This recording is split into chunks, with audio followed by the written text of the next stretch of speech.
Hello everybody and welcome back to my channel. Thank you so much for joining me today. In this video we are going to go over how to solve radical equations. So this is a very fundamental skill for Algebra 2, and without further ado, let's get started on this mini lesson. Alright guys, so we're just going to go through how do we solve a radical equation, and this one is one of the more complicated examples because you'll notice that there is a term outside of your radical. So you want to get rid of that before we go ahead and cancel off the radical. So we want to use inverse operations. So what we're going to do here is we are going to add 2 to both sides of our equation. So we're going to add 2. Whatever you do to one side, you must do to the other. So this will cancel and this will become x plus 2. They're not like terms, so we keep them separate. And over here, we can just bring down the square root of x plus 14. All right, so now we see the radicals on this side of the equation all by itself. So we can go ahead and cancel that out with the exponent of 2. All right, so let's go ahead and raise both sides of this equation to the second power. All right. So I'm going to raise this to the second power and this side to the second power. This will cancel. And now x plus 14 is by itself. Now over here, you want to make sure you're actually distributing this completely since you have a binomial inside the parentheses. So I'm just going to do a box method on the side here. And I'm going to do x plus 2, x plus 2. I'm going to show every single step. We have x squared, 2x, 2x, and a 4. So now what we can do is bring this expression over here, and we'll have x squared plus 4x. The 4x comes from combining these two terms, and then we'll have plus 4. Now we're left with just a quadratic equation. So with this quadratic, we can use the quadratic formula to solve.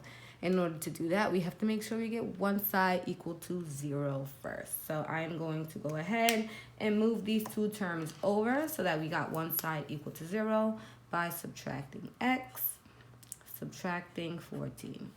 I'm going to line up the like terms here. Cool.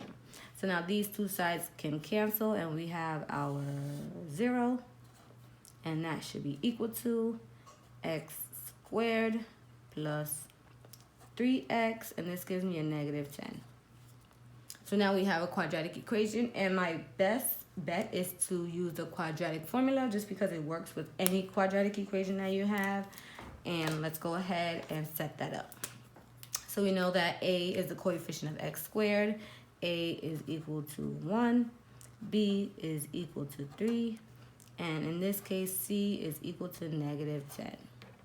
I'm going to plug this in here, negative 3 plus or minus the square root of 3 squared minus 4 times 1 times negative 10.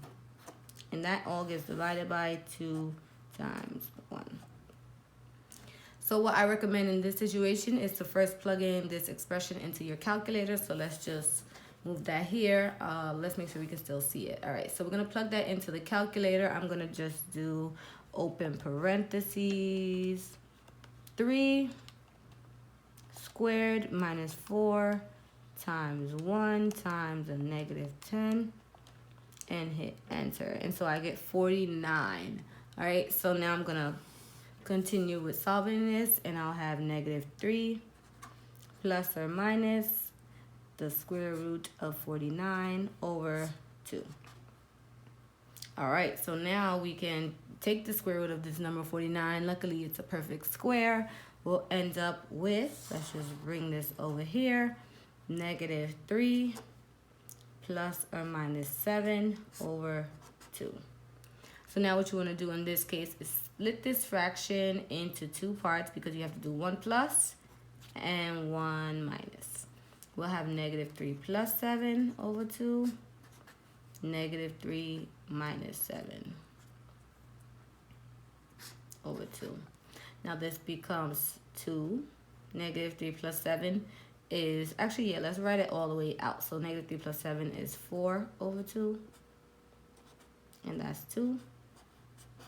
then this is negative 10 over 2, and that's negative 5.